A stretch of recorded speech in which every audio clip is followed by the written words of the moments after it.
The 2020 presidential debate, self-governance and filters.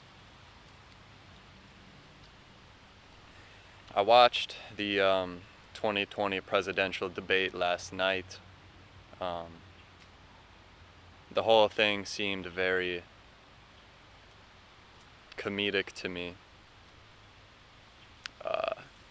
very irrational,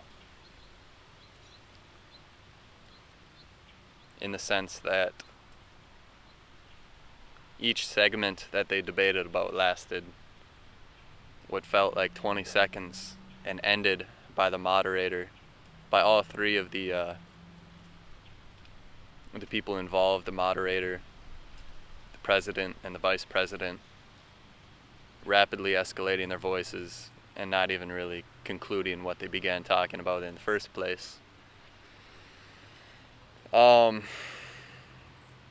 Thoughts on the 2020 presidential debate.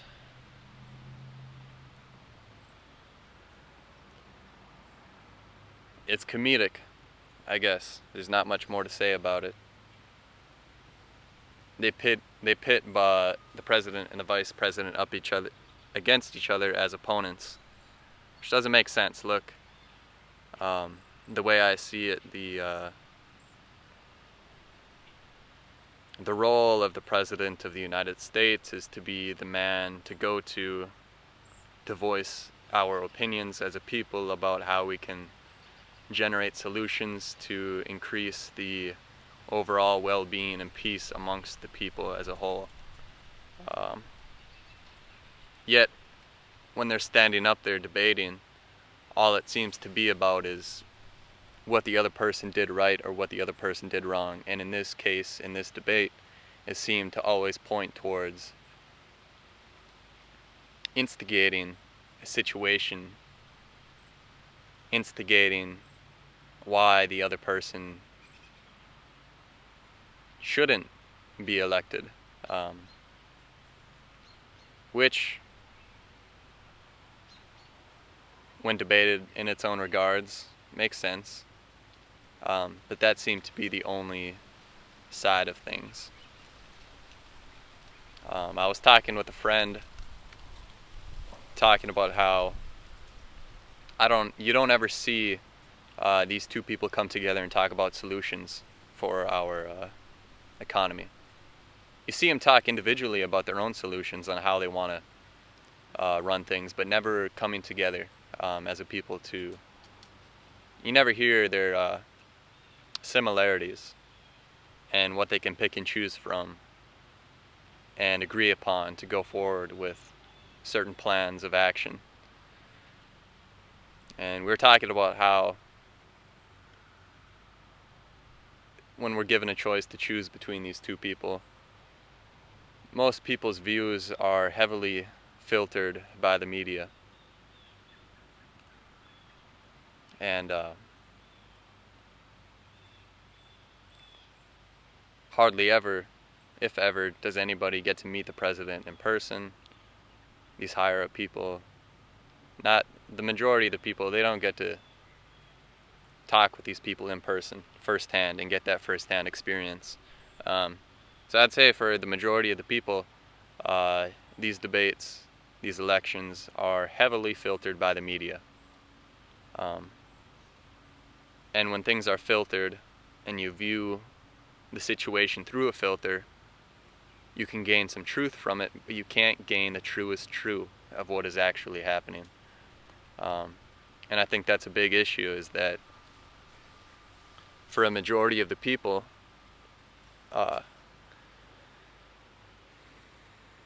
nobody's really hearing the truest true of what's actually going on because there's so much filter by the media, right?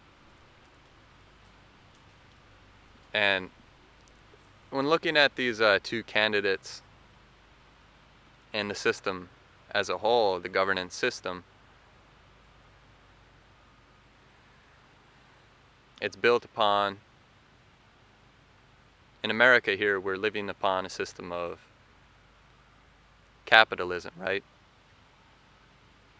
And so these two men are essentially debating over who gets to run their business better.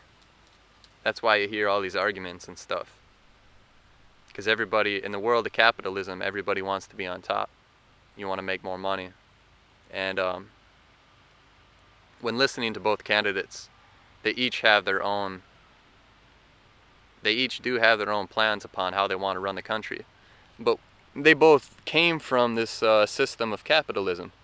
So no matter who you choose in this presidential election, they're going to be wanting to run this country for profit. It's just the basis that we need to cover is that we live in a world of capitalism. Whoever is in charge, it doesn't matter. They're going to want to make it, they're going to want to run their business for profit. And that I feel as though that's just how it is right now. You know, you have the majority of the people who deep down, all they want is peace of mind, right? They want health, they want happiness, they want to live sustainably, self-sufficiently. But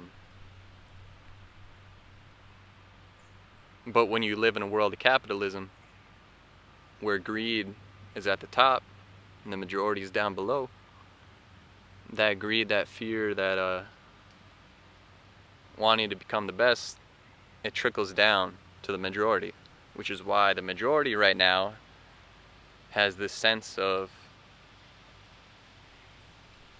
always needing something, like always wanting, like something's just not quite right, you know, and that's just that trickle down effect from the greed and that capitalistic mindset where these people are at the top.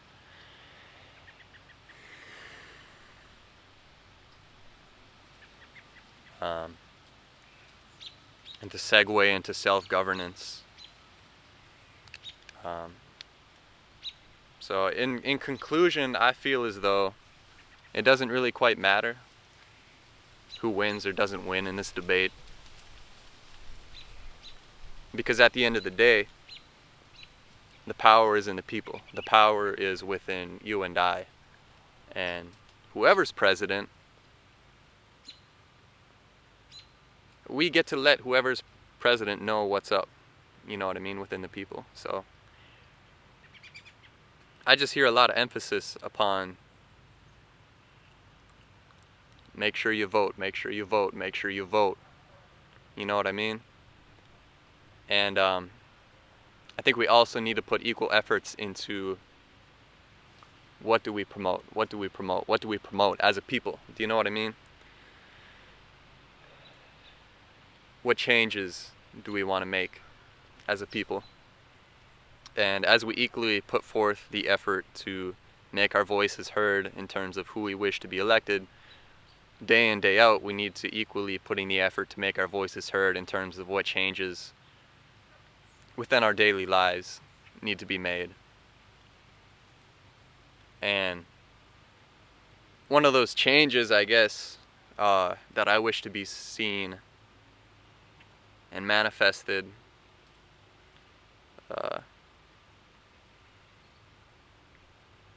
is creating a stronger mind and a stronger heart within the people. We live in the information age.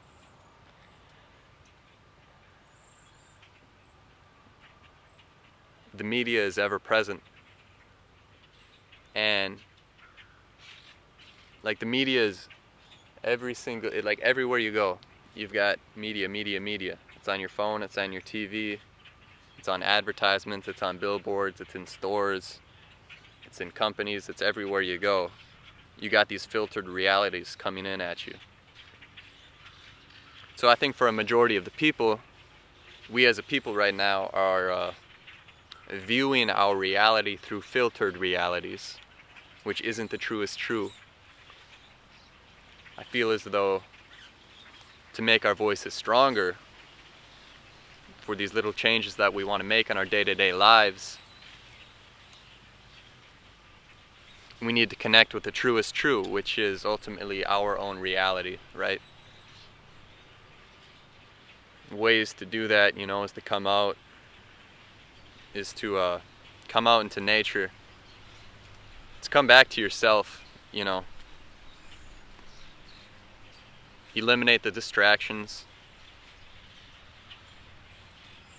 really get away from all the media, and make a conscious effort to do so, because I think that's the only way that you'll ever come back to your own self and your own truest self, and to create a reality that is true within your own mind.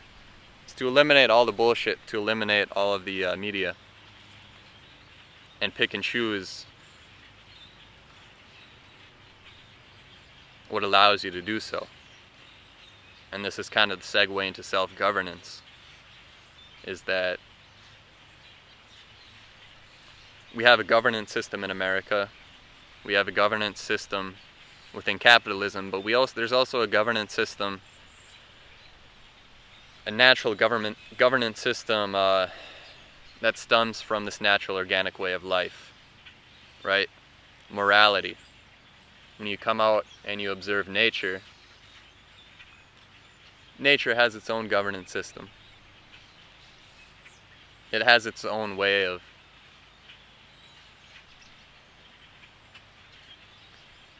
managing itself.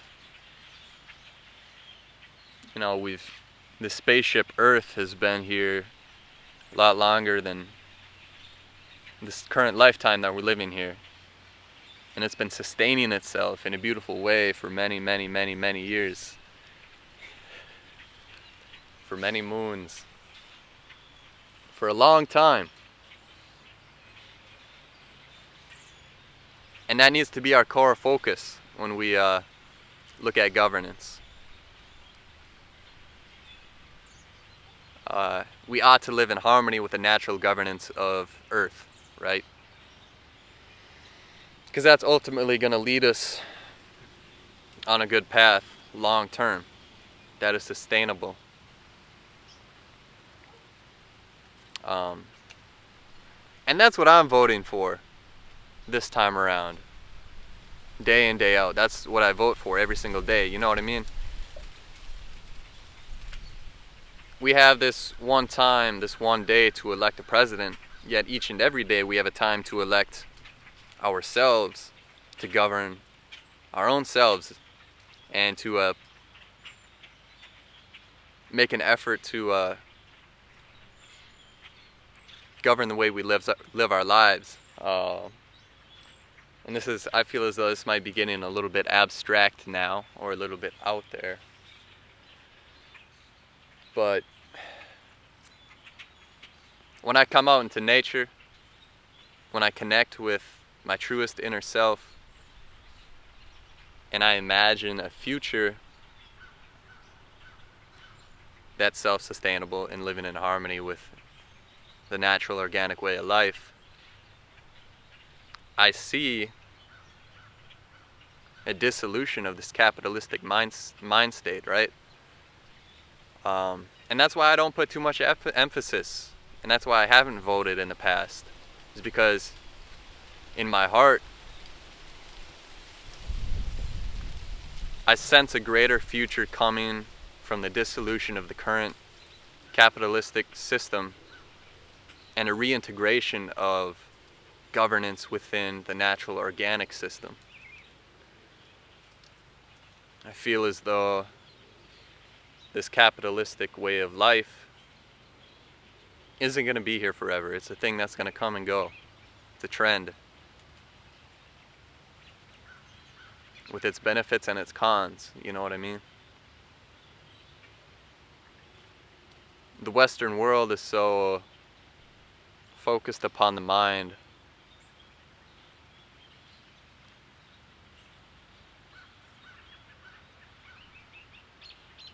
and forgets about the heart a lot of the times, you know what I mean? You know, it's the science and the spirituality that need to merge, come together, dissolve this capitalistic way of life, so a new one can emerge where the mind and the heart are connected. And I think that's where we're going to see some real change in the coming years.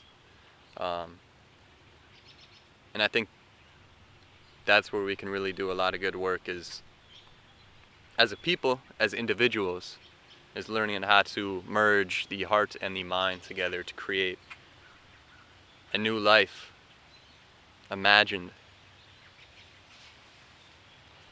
And that's kind of how I feel about all this at the moment. So the 2020 presidential debate, governance, self-governance, governance of the capitalistic society, a way of life system, self-governance of the natural organic way of life and system, and filters. We kind of covered that in the beginning of this video. But filters, I don't think there's too much more to say about that. I think we as a people must learn to cultivate our own reality, where the filters have been dropped, where the veil has been lifted, where we allow the infinite stream of consciousness to flow freely through our minds, bodies, and souls, so that we can get a true understanding of what is actually happening. The fact of the matter is, the answers that we seek as individuals and as a collective all come from within. We have questions as individuals upon how do we make this world a better place? All the answers lie within. You come out to nature and you observe it. You understand the relationships that happen.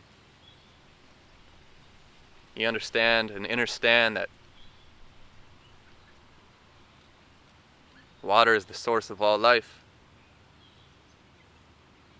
Gives life to the plants, to the animals, to us. We need clean water to survive. All of these simple little things. And how do those answers come to you? They come to you from careful observance and an elimination of the media. And you allow that knowledge to flow through you. And your body filters it. We need to use our body and our minds as a filter. Instead of the external filters, we can use these internal filters.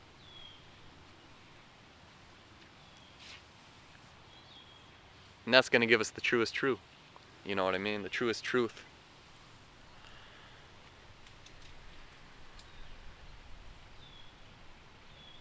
In contrast, when we look at what a majority of the people do nowadays,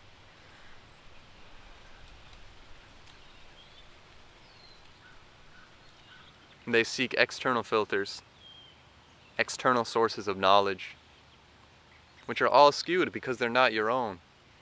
Those answers are not your own answers. Those answers are somebody else's answers. And when you do that day in, day out, you simply rely upon other people's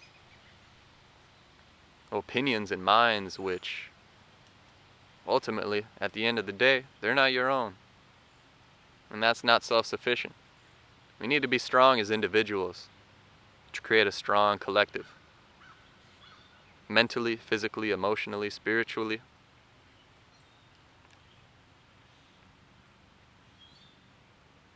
So that's my take on filters.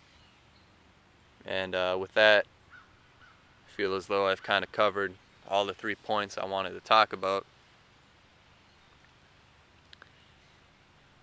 And it's a beautiful day. It's a beautiful day. Each and every day. As we learn to filter our own realities, we can discern bullshit, come up with our own answers, allow our own questions to be answered by ourselves. We're all equal here at the end of the day.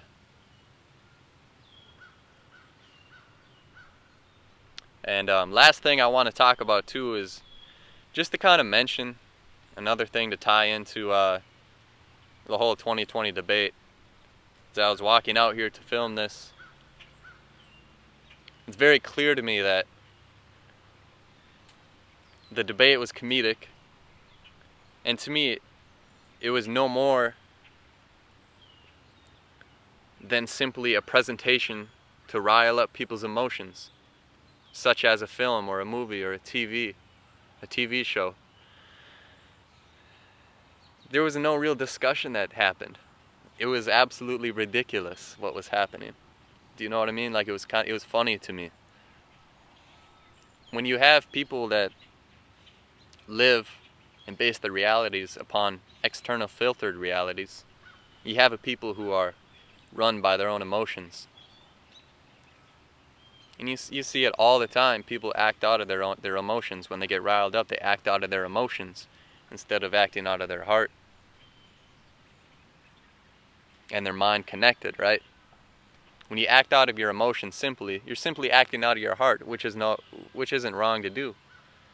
But when we as humans can connect our heart and our mind together, we can utilize logic, creativity, along with passion to deliver a more well-rounded action.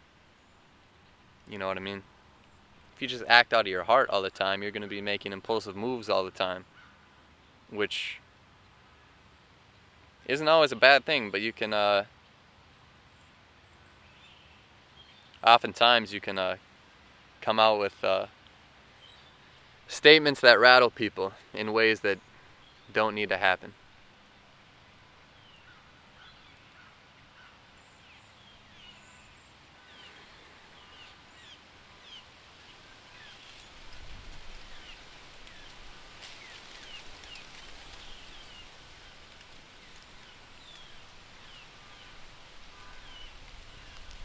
And that's that on emotions getting riled up. I think it was all a play on the people's emotions, this 2020 debate. You know what I mean? If you had these people get together and sit down and talk about solutions and how they can integrate different aspects of each individual's opinions and plans, all of a sudden your brain starts thinking about these logical and creative ways to move life on Earth forward instead of getting together and yelling at each other. It's dumb, you know? So that was just kind of a thought that I had on the way here. Don't let these emotions get to you. Learn how to come out into nature and allow your body to filter and digest these emotions. Center yourself, mind, body, spirit. Act out of your own will and make a well-informed decision. Not only about this presidential debate if you are to vote, but also about how you can contribute to yourself and to society day in, day out. Because the people have the power, man. You have the power, I have the power. And that's all there is to it.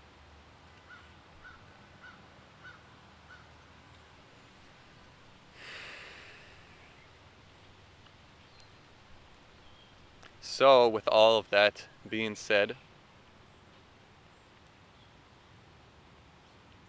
those are my thoughts.